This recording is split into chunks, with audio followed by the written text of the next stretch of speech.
நம்ம ஓப்பனா சொல்லுவோமே, தாவேகா தமிழக வெற்றி கழகம் என்பது விஜய் அவர்களுடைய பார்ட்டி. விஜய்க்காகத்தான் அங்க வந்து எல்லாருமே வந்து அவர் பின்னாடி வர்றாங்க. ஆதரவாளர்கள், வாக்காளர்கள், முதல் தலைமுறை இளைஞர்கள் எல்லாரும் விஜய்க்காக தான் வராங்க. அங்க இருக்கக்கூடிய பிரசாந்த் கிஷோருக்காகவோ இல்ல கட்சியில இருக்கக்கூடிய ஆஹ், எல்லாம் பெரிய தலைவர்கள் தான் அவங்களுக்காக வரல. அவங்க எவ்வளவு நல்லா பேசினாலும் அவங்க இந்த ஒரு வருடத்துக்குள்ள அவங்களுக்கான அடையாளத்தை உண்டு பண்ணி அடுத்த கட்ட தலைவர்களா அவங்க வந்து ப்ரொஜெக்ட் ஆகணும்னு நினைக்கிறது வந்து பேக்ஃபயர் ஆகுது. என்னோட தாழ்மையான அபிப்பிராயம். இதனால யாரையும் நம்ம வந்து குறைத்து மதிப்பிடல. பட் விஜய் தான் கட்சியுடைய முகம், அடையாளம் அண்ட் ஈர்ப்பு சக்திங்கிறத வந்து யாரும் மாற்று கருத்து இருக்க முடியாது. அதை வந்து கெடுக்கிற மாதிரி ஸ்ட்ராட்டஜி சரியா ஒர்க் அவுட் ஆக மாட்டேங்குது. ஒண்ணு.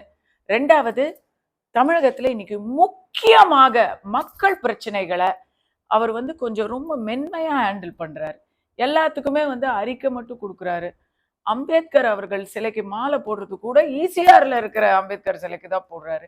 மக்களை அவர் வந்து சந்திக்கணும் அப்படிங்கிறது வந்து அது கம்பல்சரி. அது அவர் எவ்வளவு நாள் தள்ளி போட போறாருன்னு தெரியல. அதனாலதான் கொஞ்சம் கொஞ்சமா இப்போ மற்றவங்க எல்லாம் ஒர்க் ஆரம்பிச்சிட்டாங்க.